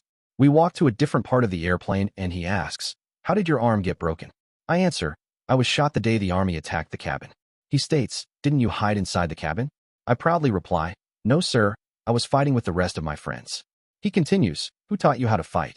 I smile and say, my future husband, Ben Blaine. He provides information about my cast. Well, we'd better x-ray your arm first before we take the old cast off. I want to see what we are dealing with. He covers me with a very heavy lead robe, walks behind a barrier. There's a noise, then he walks back out and says, I thought Jennifer Donaldson was going to marry Ben Blaine? I answer, Ben Blaine is betrothed to me and Yasmin. He looks at the x-ray and advises, well, it's not healed enough yet to remove this cast. Why don't I get a nurse and see if she can help you clean this one? I ask, might I wait with Yasmin for the nurse? He answers, sure, I will send her over to you. I go back to Yasmin's bed, see she is peacefully sleeping, and I wonder about her comments on having babies. Present, Mira, Alexei, and Ira at the fertility clinic. We exfiltrated the doctor's office after making certain Irinka is slumbering peacefully. After a transfers to the fertility clinic's main storage area, we find the storage technician and demand, we want all of the male procreation component in storage location Alpha Bravo 23 transferred into a storage vessel. He begins to complain, but I raise a short sword and explain his limited choices. Do this or forfeit your life. Alexei observes as he begins to make the component transfer, then states, Mira, he is not accessing the correct sample. I glance at Alexei and question, are you capable of operating the equipment? He affirms his ability, so I strike the technician with the flat side of my short sword, rendering him unconscious with a promise of excruciating pain upon his awakening. Alexei makes the desired transfer. Then we proceed to obtain all the embryos which were created using my Ben's male procreation component, and we dispose of them. The task is almost complete when a security guard enters the room with a pistol and demands, freeze, or I will fire. Present, Ben, on the road. The truck stops. I wake up and notice we are in the parking lot of a ranger station. Gus comments, seems like you had a pretty good nap. I yawn and agree, yeah, it was better than most. Gus continues, well, come on, let's get you some supplies. I grab my pack, follow him into the ranger station, and get the surprise of my life. The Rangers begin to thank me for saving Bob's country bunker and helping to fight the damn Mexicans and forcing them back across the border. I think, great, this is all I need, more hero worship. I now wish like hell I never had told Gus about helping Bob. The commander motions to me and asks, son, you have a minute or two to talk? I reply, yes, sir. And we head into his office. He walks behind his desk, motions to his chair, and says, take a load off. I wonder what the hell he wants, but sit down and wait. He smiles at me and says, you know the mistake Rex made with you has haunted him his whole career. But it sure as hell helped to turn him into the ranger he is now. I think about my response and reply, I understand because it did the same thing for my life.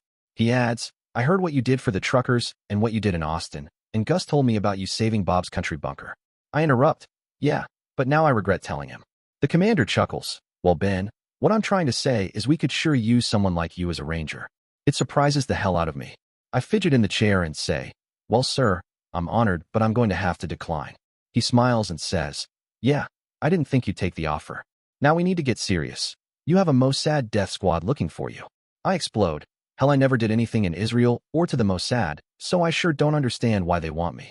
He explains, apparently, if Samantha Stevens has her facts straight, they think if they capture you, they can use you as bait to capture a couple of women named Miranda and Irina Sedankina.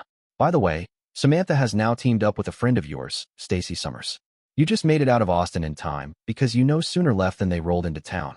I began to think, and suddenly the idea of a Mossad death squad answered a lot of troubling questions. I knew the twins had a hell of a run-in with the Mossad, but to hear about Stacy was unsettling. I questioned, I thought Stacy went back east, and I hope the Mossad leaves her alone. The commander laughs. Hell, she's got a talented team working for her. They even kicked the Mossad's butt.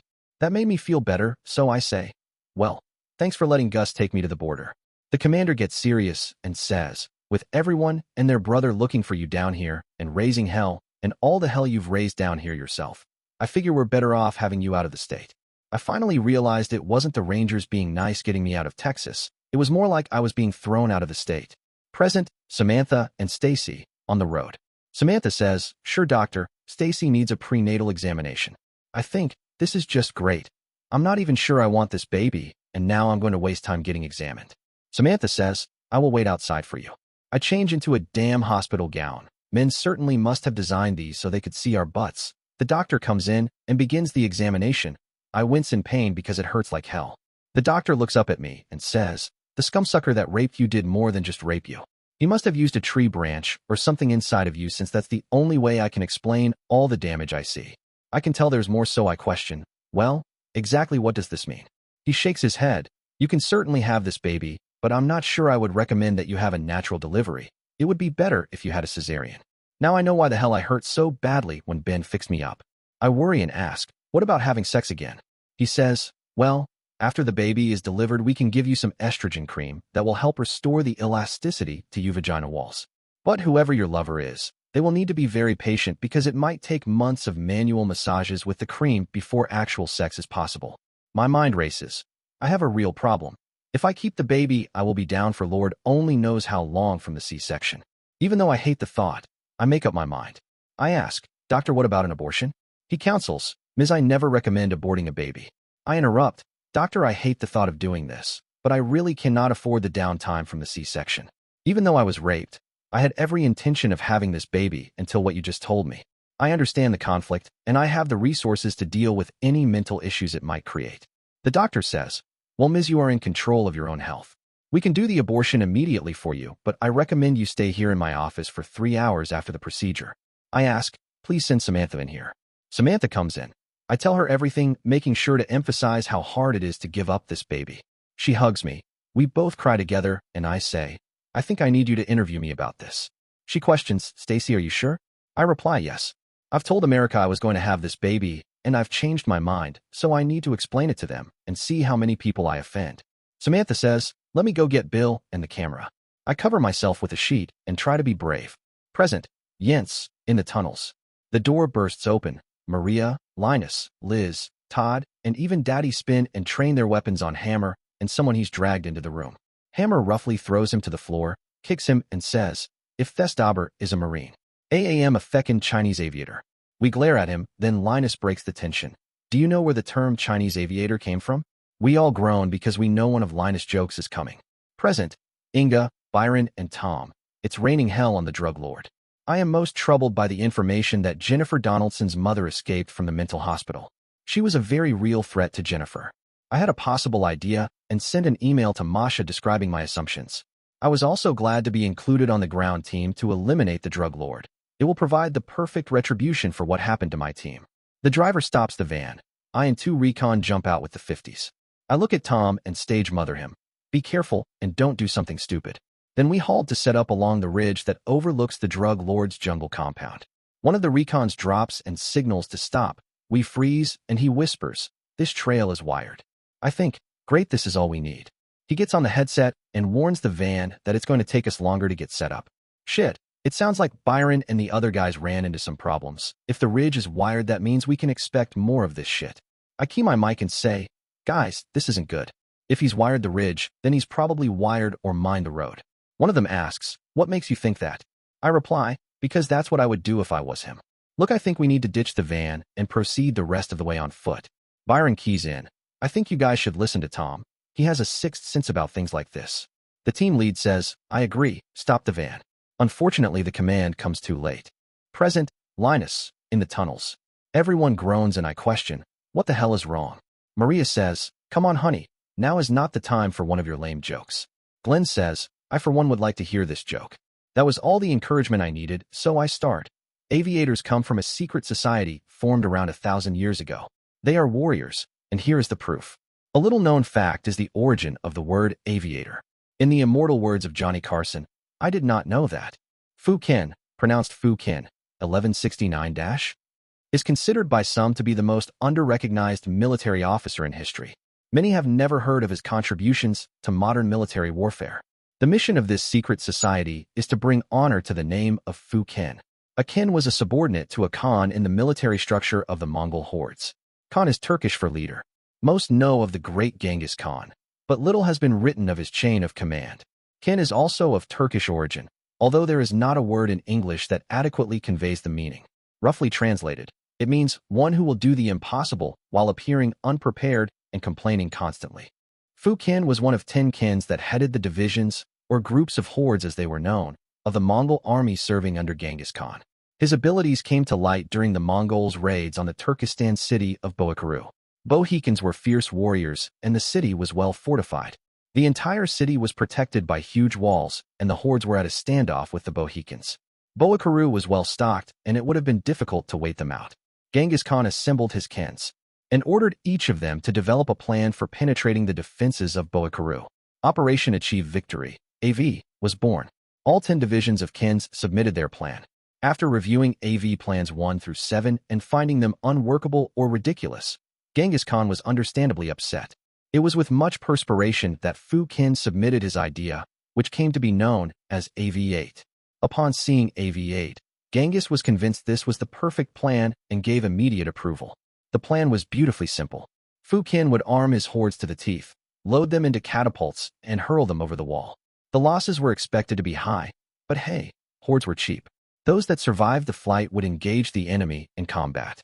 Those that did not, well, surely their flailing bodies would cause some damage. The plan worked, and the Bohikans were defeated. Only one of the Bohikans was left standing. He would become known as the last of the Bohikans. From that day on, whenever the Mongol army encountered an insurmountable enemy, Genghis Khan would give the order, send some of the Fu Qin AV-8 heirs. This is believed, though not by anyone outside the secret society, to be the true origin of the word aviator. Fu Qin's AV-8 heirs were understandably an unruly mob, not likely to be sociably acceptable. Many were heavy drinkers and insomniacs. However, when nothing else would do, you could always count on an AV-8 heir. A Fu Qin aviator. Denied, perhaps rightfully so, his place in history, Fu Qin has been, nonetheless, immortalized in prose. You hear mystical references, often hushed whispers, of those Fu Qin aviators. Do not let these things bother you. As with any secret society, they go largely misunderstood, prohibited by our apathy from explaining themselves. They are expected to always live down to the reputation of the Fu Qin aviator, a reputation cultivated for centuries, undaunted by scorn or ridicule, unhindered by progress. So they drink up, be crude, sleep late, urinate in public, and get the job done.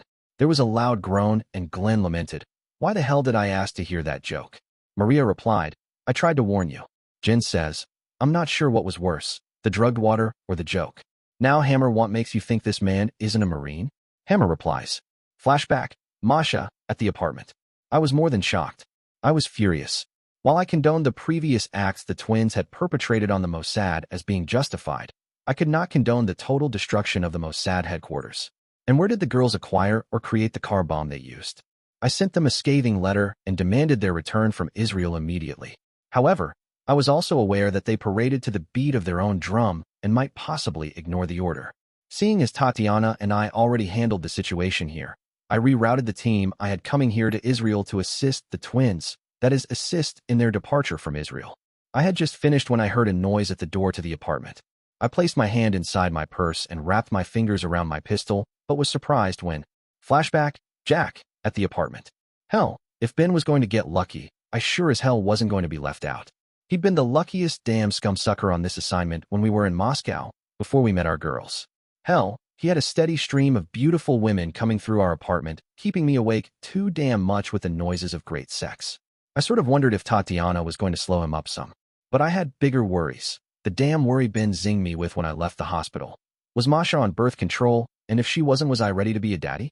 Hell, we weren't even married yet. I opened the door and noticed Masha at the desk with a computer. She looked worried, so I questioned, "What's wrong, honey?" She jumped up from the chair, ran to me, gave me a big hug, and said, "My Jack, with all that's gone on, I thought you might be a Chechen intruder." I returned the hug and questioned, "Would a Chechen torture you like this?" Then I gave her a hell of a kiss. One thing led to another, and after a hot time of sex, as I was holding her, I asked, "Masha, I have a question for you, and I'm not sure how to ask it." She pulled away, sat up in bed, gazed into my eyes, and suggested, "Jack, just ask me." I took a deep breath and asked, "Masha, I was wondering if you were on birth control." She gave me a funny look and answered with, "Please, my Jack, don't tell me that you do not want children." I replied, "Masha, that's not what I mean at all. I would love to have children with you, but just not right away." She got a big smile on her face, and I got lucky again. Flashback, Tatiana, at the hospital. I discovered during the sponge bath just how frisky Ben was and was overjoyed that things functioned correctly, even if I had to do most of the work. We lay on his bed enjoying the post-coitus afterglow when there was a knock on the door. I scrambled to get into my uniform as Ben yelled, in Russian, "Who is it?" The banging increased on the door, and we heard, "I am Dr. Andreevich, and I am here to examine my patient's eyes. Open this door immediately." I replied, "I am his private nurse. We have just finished his bath and will comply." I searched like crazy to find my underwear, but once again they were missing. I glared at Ben, and he pretended to laugh. I shook my fist at him, walked to the door, opened it, and a very irate doctor brusquely entered the room and actually pushed me out of the way. I was amazed at Ben's response. Flashback, Ben, at the hospital. Tatiana and I had a great morning, then some son of a bitch doctor that thought he was God, with a very little g, came storming into the room, roughly pushed Tatiana aside, and complained, "It's about time, I am a busy man." I held up my hand and threatened, "Don't you worry, doctor. After my upcoming call to President Putin, you won't be very busy at all." He paused, looked at me, and questioned, "What do you mean?" I grinned, let it slip into an evil chuckle, and stated, "You should really research your patients more thoroughly before you act like a total shit. Hell, I bet you don't even know my name." He looked at me, glanced at the chart, then his face totally changed as he stuttered, you are him. Please forgive me." Since the table was turned, I calmly declared, "Hell yes, I'm him, as you said, and do you know what your new name is?" "It's Mud." He shook his head, "I do not understand." Tatiana laughed and added the Russian saying, "Literal, a pig will find mud anywhere." I watched as his face flushed with rage while he declared, "I have never been treated in such a manner." I added, "And if you don't get your fat butt out of here, I'm going to show you how I treated the damn Chechens." He turned, began to leave, and I shouted additional insult to injury, "Don't let the door hit your fat but on the way out." The door no sooner closed than Tatiana locked the door, jumped into bed with me, and, "Hey, I sure as hell don't kiss and tell." Flashback, Glenn. After sending the colonel and the major to Thule for an extended assignment, things finally calmed down in Russia, and I thought I'd finally taken care of the situation. Then my aide buzzes me on the intercom, "Sir, the SecNav is on line 1 for you." I thought, shit, what the hell did he want? I answered the phone, "Yes, sir," and waited to see what sort of mood he was in. He laughed. I breathed a sigh of relief, and he chuckled, "Glenn, you sly old fox. You have all of America watching for the next report from Russia. Hell, it's like a soap opera over there. So what are your next plans?" I fumbled for something because I didn't have anything when my aide timely walked in and handed me my salvation. I quickly read it and asked, "Sir, how would you like a televised wedding from Russia?" He exclaimed, "Don't tell me Sergeant Blaine is going to marry that blonde bombshell." I filed that away to see if I could somehow pull that off, but replied, "Not yet, sir. But I have a request directly from President Putin asking permission for Sergeant Reynolds to marry a Russian woman." He questioned, "Do you think she's the one we've seen in the background?" I speculated, "Sir, I believe you're correct." He suggested, more like ordered, "Well, let's see what we can do to give them a hell of a wedding." I shook my head and wondered where I would find the money out of my budget to do this. I replied, "Yes, sir. We will do our best." But I sure as hell didn't know how I was going to pull this rabbit out of my hat. I affixed my signature to the document, called my aide, and stated, "Fax this back to Russia." Then I pulled up my budget and tried to figure out how I could justify paying for a wedding. Flashback, Jens. School was boring for me, even though I was so far ahead. In fact, that was the problem. I had no one my age that I could talk with.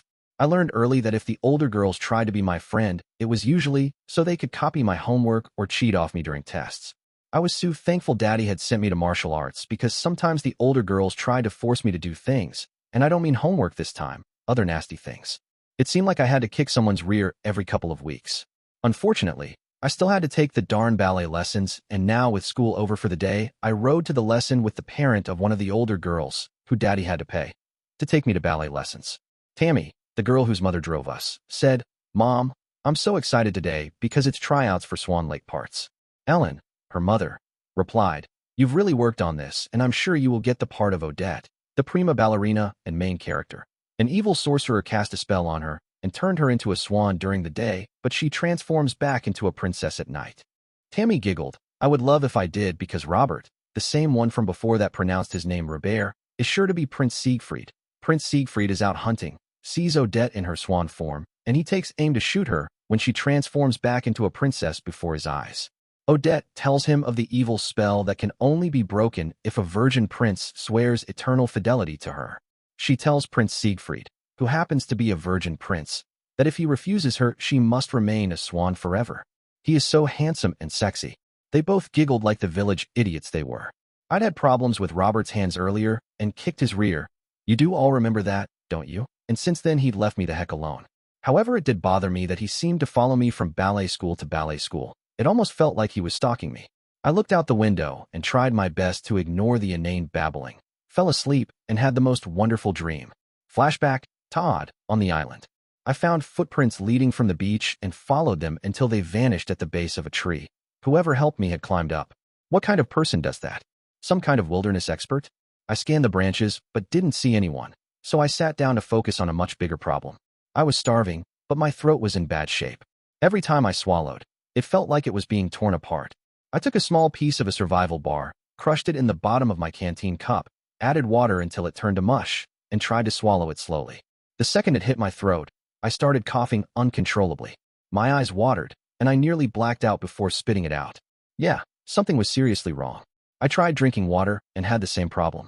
If I couldn't eat or drink, I had maybe 2 or 3 days, at most, before things got critical.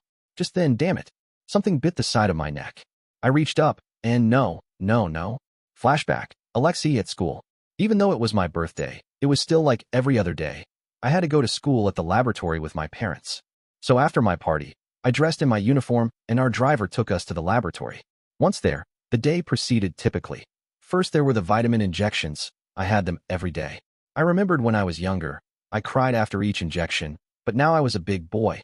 It was normal and it no longer bothered me. Then it was cognitive training. It was a machine that when I was younger was a 10 by 10 grid of different pictures that I had to match. If I missed one, I received a nasty little electric shock. Now it was a 100 by 100 grid. Again, when I was younger, the worst were the first guesses because they were exactly that, a guess, and precipitated a shock. But now, there were many times that I somehow knew in my mind where the matching tile was. Today was a good day. I completed the grid with no errors, and I would receive praise from my parents. After the cognitive grid, I had one of my favorite parts of the day, physical training. Yes, this school felt that the mind and body were connected, and you had to strengthen them equally. Lunchtime was always interesting since I never knew what I would eat. Many times it was syrupy goo that tasted unpleasant. Sometimes, like today, it was real food. I had a hamburger, French fries, and a milkshake. After lunch was deductive reasoning, but today I had a huge problem with it. I worked on a problem that should have been easy which I could not solve. I became frustrated, then Mother came in and stated, "Alexei, because of the lunch we gave you, you are experiencing problems with this test. What does that tell you?" I knew the response and answered that the food I eat directly affects my body. She continued, "So why didn't you request something different to eat?" I looked down and answered, "Because it is my birthday and I wanted to celebrate." She said, "Very well, you may stay here until you finish this problem." She left. I looked at the problem and silently cried in my heart. Flashback, Ira, Mira, Safia, and Naomi, in Israel. The truck of fire was being pursued by what I oculated to be constabulary vehicles accompanied by Mossad vehicles. Naomi was operating the truck of fire in a haphazard manner, so I ordered, "Operate this truck of fire in a more sedate fashion." She brayed like her younger sister, "But they will overtake us." I grinned at Mira and replied, "Not if Mira achieves her desire." We carefully exfiltrated the cabin of the truck of fire. Mira took control of the deck-mounted water cannon while I oculated the pump controls. After several seconds, I operated several switches, rotated a likely knob, and heard Mira as she yelled, "We are kicking your butts." I oculated the water cannon was doing a superb job of dissuading the pursuit vehicle's continuation of the chase. My sister Ira provided my wish, and I sprayed massive quantities of water into the pursuit vehicles. The foremost vehicle swerved in a violent manner and impacted into a building. The water impacted the second vehicle in the engine compartment. Massive amounts of steam escaped the vehicle. It shuddered, translocated adjacent to the road, and halted. Then the situation became serious. Flashback, Ben and Tatiana at the hospital. We finished again. We're relaxing with each other when I asked, "Tatiana, do you know a wedding planner?" She sat up in bed, got a worried look on her face, and stated, "Ben just asked me if I knew a wedding planner, and I wasn't sure if I wanted to marry him or not." I sat up and replied, "Ben, while I love you, I'm not sure that I want to marry you." Ben laughed and said, "I was thinking about Jack and Masha's wedding since I would like to give them one hell of a wedding." Tatiana, don't put the cart before the horse. Literal, dividing the pelt of a bear not yet killed. Suddenly, I felt badly and worried I had offended Ben, so I apologized. "Ben, I am sorry, but I thought you were talking about us." "It is not that I do not want to." He silenced me with a kiss, then pulled away and comforted me. "Tatiana, don't worry. We feel the same way about this. We barely know each other." I was very glad that he was so understanding since many men would have been insulted. I replied to his original question, "Yes, I know a very good wedding planning, but she is quite busy."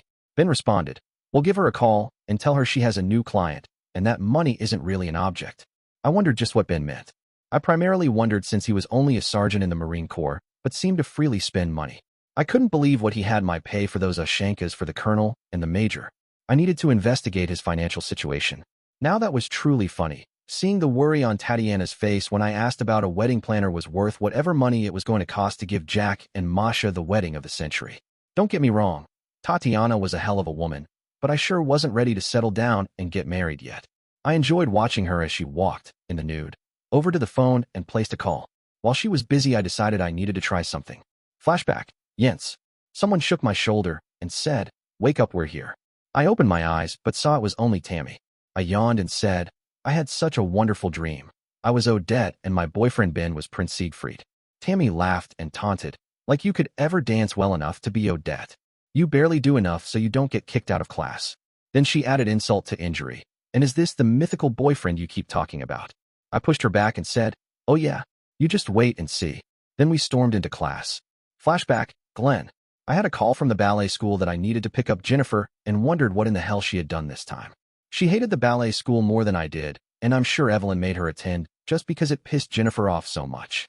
If Jennifer pulled a prank at the school again, while Evelyn was still pissed about Jennifer telling her to go screw herself, I didn't know if I could keep the two of them from killing each other.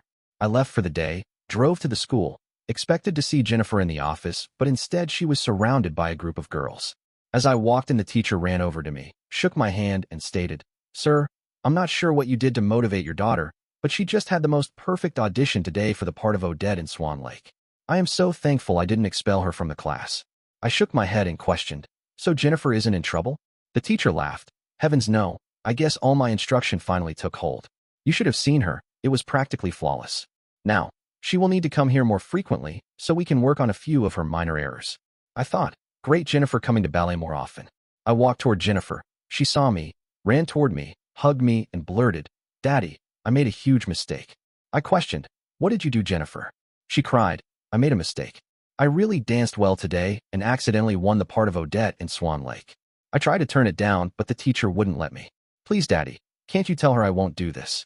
I thought for a moment and said, "Jennifer, this might be the best thing that you've done in a very long time."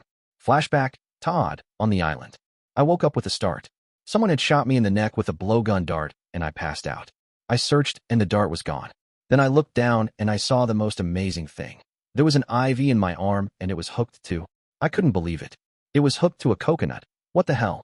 I began to remove it when I realized that I did feel much better. I wasn't thirsty or hungry like I was before.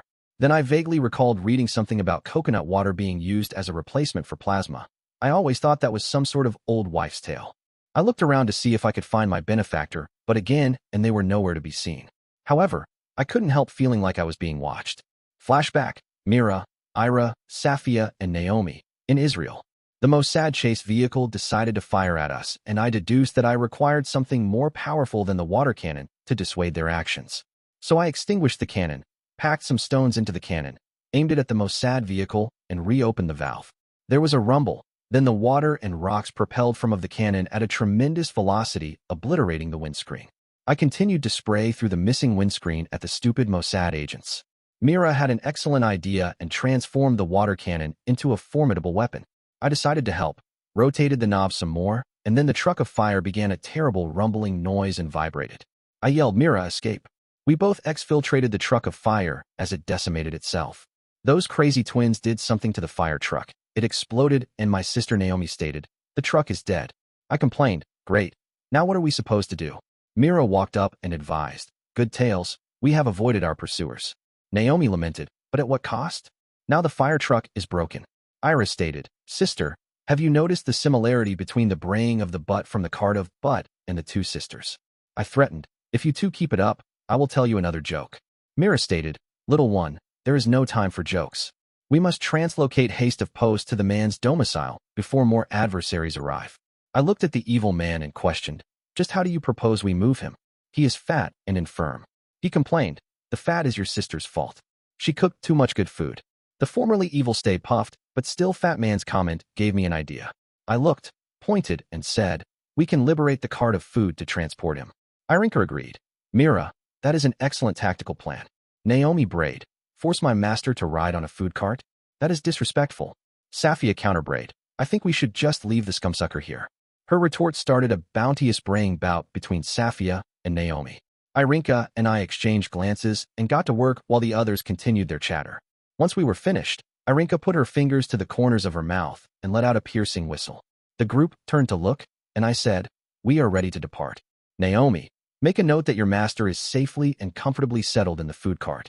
However, we will need assistance to move his weight." Safia brayed, "I'm not going to help." Naomi stated, "Well, I will help."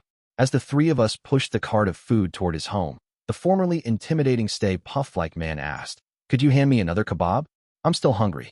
Safia scoffed, "How can someone your size still be hungry?" I sighed, "If you two don't stop bickering like a couple of noisy parrots, I'm going to shut you both up myself." Irinka chimed in, "Yeah, and if you keep it up, you'll both be regretting it." Given the sheer number of warnings, they got the message. With that, we continued in silence, escorting our once menacing companion toward his home. Present, Jens, in the tunnels. Hammer dragged a person into the room. Linus just finished one of his terrible jokes. "Thanks, Daddy." And I declare, I'm not sure which was worse, the drugged water or the joke. "Now, Hammer, what makes you think this man isn't a Marine?" Hammer answers, "Teach Dabergard up some tassel and bull story a bit, who he'd saved Teach General. He was brag Jin Th other men." Daddy looked at him and swore, "Like hell he did. I've never seen this man in my life." Hammer nodded his head. "Aye, that's what I thought. Plus he does nae hey dug tags. Todd signs, if you don't mind, I would like a chance to interrogate him." Daddy commands, "Go ahead, do whatever it takes to get the information out of him." I interrupt, "Excuse me, but this is my cabin, and I'm still the boss here. Todd, please interrogate the prisoner, but don't kill him." Daddy laughs, spoken like a real princess boss. I stamp my foot and complain. Shark barks while everyone else laughs. Present, Todd, in the tunnels. I request, "Linus, could you help me interrogate the prisoner?" Linus replies, "Sure, I'd like to watch how you do it." We move the prisoner to another room, and I sign. Linus tie him firmly to a chair. Linus binds him to a chair, and the prisoner boldly states, "There's no way I'm telling you anything."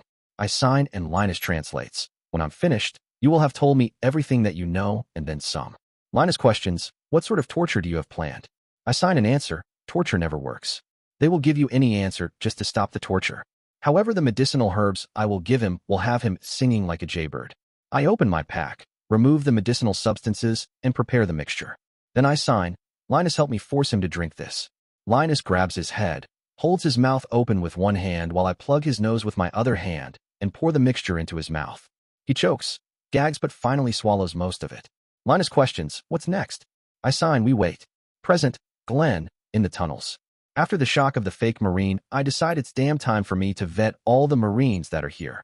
I look at Hammer and ask, "Well, since you caught the first bogus Marine, do you want to help me interview the rest of them?" Hammer answers, "Hilakai, Akan SPO, a fake a kilometer awa." Jennifer suggests, "Daddy, you should coordinate with the TSIF's truck and use their resources. It will go faster." I smile at my daughter and reply, "Thanks, honey, that's exactly what I planned on doing."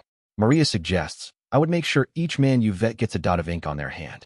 I question, you mean like they did for the elections in Iraq? Maria nods her head, exactly like that. But make sure it's a color of ink that isn't easy to find. I look at Hammer and say, well, let's move it. We have a hell of a lot of men to interview. Present, Maria, in the tunnels. Glenn leaves. I look at my princess boss and ask, how are you feeling? She gives me a funny look, but then replies, I'm hungry as hell. How about you? I answer, I could eat a rocking horse. Jens suggests, let's go and get some food. But I grab her by the arm and order, Jens, not until we get you in body armor with a helmet and get Matt and Jim here. She questions, how the hell are we going to get Matt and Jim here? I laugh, oh, I'm sure they're in the mess tent. I will grab one of the men running by to fetch them for us. Before I open the door, I caution her, stand at the far side of the room. My princess boss moves to the far side of the room. I open the door, and it doesn't take long for a Marine to run by. I stop him and ask, I'm Jennifer Donaldson's aide. Could you please go to the food tent and find Matt Combs and Jim Markey? Tell them to gear up, full battle gear, and come to this room. I gave him a big smile, and he almost falls all over himself when he says, yes, ma'am. I quietly remind him, that's Ms. to you since I'm no officer. I turn and I am shocked at what my princess boss asks. Present, Jack, in the tunnels. Masha asks, Jack, my love, where are we going? I answer, Masha, I need to find Jennifer to see how she's doing and what's going on. She correctly interprets my question. Don't you mean you want to see how her father has affected her? Hell, I knew better than to try to lie to Masha. I answer, yeah, you caught me. Masha laughs. Jack, my love, I catch all your lies, but some of them I choose to ignore. Then she advises me, Jack, I need to find a computer to use. I grin at her and tease. Oh, you're going to go and do some of your soccer mom things again. She smiles and laughs. I'm glad things are finally out in the open between us. I head into the tunnels while she and Ivan head toward what has to be a CCC tent. And yes, I'm glad things are finally out in the open. I'm impressed as hell that she never, not even once, pumped me for information. I didn't even think it was possible to love her more. Once in the tunnels, I stop and ask a Marine, do you know where Jennifer Donaldson is? The Marine replies, I don't know where she is, but her aide is in the 4th room down on the right. Then he asks, do you know a Matt Combs and Jim Markey? I was asked to find them. I laugh and answer, hell yeah, they will be in the mess tent eating more food than any 2 men could normally eat. I head down the hallway, get to the door, knock and hear, who's there? I reply, Maria, it's Jack. She opens the door, grabs my arm, and hauls me into the room right in the middle of a fight. Maria complains, Jens, I can't believe you asked me that. Jennifer says, well, what the hell do you expect after what you and Todd have said? I interrupt, what the hell are you two arguing about? Maria orders, Jens, ask Jack what you just dared to ask me. Jennifer smiles at me and says, I asked Maria if she thought Daddy helped Evelyn escape from the mental hospital. I pause and then ask, what the hell are you two talking about? And how in the hell does this help anything we're doing? Present, Liz and Bernie, in the TSIF's semi-trailer. We head back to the TSIF's trailer and I question, do you have any way of tracking where a mobile phone is? The guys at the consoles laugh. Hell, we do that for breakfast. Give me the number. I give him Samantha's number. He enters it into the system, then he swears, son of a bitch. I ask what's wrong. He says, well, someone really smart has messed with this phone. It says that the number is located in Latvia. He laughs and continues. Now it's located in Germany. Sorry, but unless we deploy a Stingray fake cell tower in a general area of this phone, there's no way to accurately determine where the number really is. I question, what's a Stingray fake cell tower? The console operator looks at the commander nods, and after the approval he informs me. It's a computer with a cell antenna and specialized software which will force a cell phone to connect to it. I ask, do you have access to those? The commander walks up and suggests, it's probably better if we drop this discussion. I notice my report about all that's going on here at the cabin is coming on the Truth Network, so we drop the discussion and watch the report. My report no sooner ends than Samantha's interview with Stacy comes on. Present, Samantha, interviewing Stacy. I double-check. Stacy, are you sure you want to do this? I see a few tears in the corner of her eyes.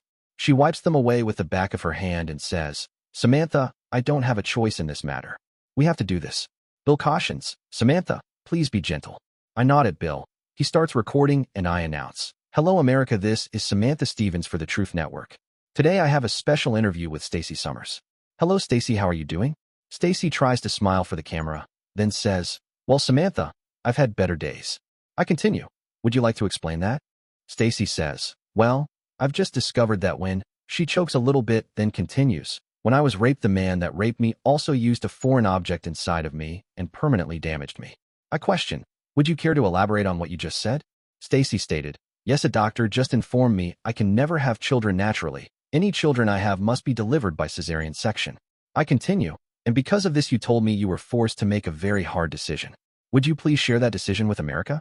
Stacy looks into the camera and answers, "Yes, it forced me to make a terrible decision which will cause some of America to hate me and from which I'm sure I will never fully recover. Even though I had every intention of having this baby, this new information has made me decide to terminate this pregnancy." Stacy shudders and appears to break down. Bill zooms in on me and I close with, "You can see the anguish this decision has forced upon Stacy Summers. I only hope that Americans can find it in their hearts to forgive her." Samantha Stevens signing off. I run over and hold a very distraught Stacy. Present, Liz, in the fifth semi-trailer. Bernie looks at me and says, "Wow, what a shock and what a report." My phone rings. I look and find it's the station. I answer and ask what's going on. The director explains, "The damn phones are ringing off the hook with the majority of people supporting Stacy's decision. That was a hell of an idea getting Samantha to travel with Stacy Summers. What a hell of an interview." I smile and think, yeah, we got lucky as hell. Glenn walks up, puts his hand on my shoulder and states, "Now that took some balls to do an interview like that. I sure wouldn't want to be airing my dirty laundry to America like that." I question, "What are you doing here?" Glenn answers, "Hammer found a fake Marine, so he and I are in the process of vetting all the Marines that are here." I question, "Do you know why the fake Marine was here?" Glenn gives me a serious look and answers, "Yeah, I think he was from the drug lord and was after my daughter." I silently question if Glenn might have also been affected by the drug lord. I smile and say, "Well, it's a good thing she has you here to help her. Now if you don't mind, Bernie and I have some things to do." We leave and Bernie observes, "Liz, what the hell was that about?" I hold up my hand, take out my phone, call the station, and order, "I want some research done on former Marine General Glenn Donaldson. I want to know of any trips he's taken outside of the country and if he's been out of contact for any extended periods of time. And make sure you only give this information to me and no one else, especially Jennifer Donaldson." I hang up the phone and tell Bernie, "Honey, we need to find out once and for all if Todd's suspicions about Glenn being a Manchurian candidate have any foundation. This is the best way I know of to determine if Glenn's clean or not." Bernie says, "Damn, I hope you never do this to me." I swat him on the butt and comment, "As long as I don't catch you looking at pretty young things, you're safe." He laughs and appropriately changes the subject. "Hasn't it been a while?" I nod my head. "Yes, it's been too long." We get ready to head to the tunnels when the console operator puts up a very interesting local from Denver news report. Present, Masha, in the CCC tent. I have to wait momentarily to gain access to a computer. Then I have to work like crazy to achieve a secure connection to our email system. I read all the reports about the big mess in Venezuela and shake my head. We lost many good people on that failed mission. I am thankful that Inga survived. Then I read a very interesting email from her as she surmises that Megan is back in America and might have possibly been instrumental in Mrs. Donaldson's escape from the mental hospital. I must be getting old to have not thought of this myself. I need to find Jack and determine how he feels about this information. Present, Zarika and Yasmin, in the medical plane. While I'm waiting by Yasmin's bed, a nurse comes in and says, "Let's see if we can get this cast cleaned up some." She looks at the cast and questions, "How did a pretty young girl like you get this cast so dirty?" I answer, "I was fighting the bad men who attacked the cabin." She blinks, gives me a funny look and questions, "Just what exactly do you mean by fighting the bad men?" I calmly answer, "I took a rifle and shot them as they tried to enter the tunnels." The nurse gives me a very funny look and questions, "How old are you?" I reply, "I am 15 years old." She begins to clean the cast and continues, "And your girlfriend here? Was she also injured during the fight for the cabin?" I proudly announce, "Yes, Yasmin was also injured fighting for the cabin." She smiles and asks, "How are you two connected to the cabin?" I state, "The cabin is owned by our betrothed Ben Blaine. I will be his first wife and Yasmin will be his second wife." The nurse finishes and I question, "Will Yasmin be asleep for much longer because I would like to get something to eat?" The nurse answers, "I'm sure you have time to get something to eat." Then she leaves, but I have a strange feeling about what has happened. Present, Bernie and Liz, in the fifth semi-trailer. The news report was highly sensationalized and called terror at a fertility clinic. When they announced the name of the clinic, I look at Liz and ask, "Isn't that the clinic that Mira was using?" Liz answers, "It sure as hell was." I wonder what the hell is going on. I take out my mobile phone, call Myra's phone, but don't receive an answer. I look at Bernie and ponder, you don't suppose. Present, Mira, Ira, and Alexei, at the fertility clinic. A security guard suspends our efforts with a threatening pistol, my mobile phone rings, and then I notate something which produces an evil grin. I waken, feeling more like my usual corporeal self. Other than being embarrassed at my actions toward Alexei, my demeanor appears to be normal. I rise to search for him to apologize. When I enter the main room, I find that a security guard is detaining my brother and sister. I stealthily approach behind him and trounce him with my sheathed katana. He crumples to the floor like a cloth for washing dishes. I walk toward my family and say, Alexei, I must apologize for my actions earlier. I was not totally in control of myself. He hugs me and responds. My sister Ira apologizes to me for her previous actions. I hug her and declare, Ira, I understand that you were ill, and I am overjoyed to see you have recovered so quickly. Then Mira spurs us to action. We must complete this part of our mission and move forward before the constabulary arrive. We destroy the remainder of the illegal Ben Blaine embryos and take the cylinder containing the last of Ben Blaine's male creation component. I help my sisters load the deceased physician into the trunk of his car, and then we drive off in the Bentley toward our next appointment. Present, Ben, on the road. As I load up with food, ammo, and other essentials, the commander comes up, shakes my hand, and says, I hope you have a good trip. I smile at him and reply, thanks for the supplies and thanks for throwing my butt out of Texas. He swears, damn, I had a bet with Rex that I just lost. He told me you would figure it out. Damn, he's almost always right. I smile and answer, oh, we both know he's made a mistake or two. The commander offers some advice. Don't you think it's about time you let that go? I laugh. Hell, I let it go years ago, and I'm damn sure Rex knows that. However, it is a glue that will forever keep us together. Then I ask, so, will I ever be welcome back in Texas again? The commander smiles. Yeah, once things simmer down some, you're welcome back. Just do us a favor this time, and let Rex know where you are. Gus and I head to his truck, and I tease in a snobbish voice, New Mexico border, James. Gus scowls at me and gives it right back. If that's all the better impression you can do, then don't quit your day job. I laugh. Well, I'm catching some zzzzzz's. Wake me when we're at the border. Present, Stacy and Samantha, on the road. Well, it's over. I feel like shit, not only physically but mentally. Oh, I know many young women don't have any issues with abortions, but grandmama taught me that life begins at conception and that all life is sacred. I feel like I've betrayed her in so many ways. I feel so ashamed. Samantha has been surprisingly helpful and caring, something I never would have believed. I ask, Sam, would you please leave the room and send Bill in here? She asks for confirmation. Are you sure? I answer, yes, I hate to admit it, but I'm going to need some psychiatric counseling to help me get through this. Samantha asks, does this mean we're calling off the search for Ben? I reply, no, we're just going to add one more person to our team. Samantha leaves. Bill comes in and says, Ms. I thought you would like to know, the Truth Network switchboard is flooded with calls about your interview. Over 90% of them support your decision, and many of them show great sympathy. It makes me feel better, but I have to say, Bill, I'm going to need a psychiatrist to help me deal with what I've done, and they are going to need to travel with Samantha and me. He replies, yes, Ms. I will start looking for one immediately. Is there anything else I can do? I look at him and ask, what is going on with the most sad death squad? He laughs. They fled across the border into Mexico, where they're even having a worse time. I guess the reward money you offered goes a lot further in Mexico than in Texas. I think for a moment and add, change the reward terms to say that we want Frank captured alive. Bill gives me a questioning look and I explain, I think he would make a hell of a present for Samantha. Bill laughs again and comments, remind me never to get you upset at me. I smile and ask the final question, what do we know about Ben? Bill says, well, we found the truck that had been transporting him abandoned at a truck stop. All the logbooks had been destroyed. I frown, then Bill continues, however, we have found out that he's being thrown out of Texas.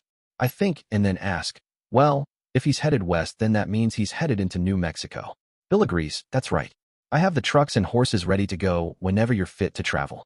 I answer, I want to take one more shower before we leave.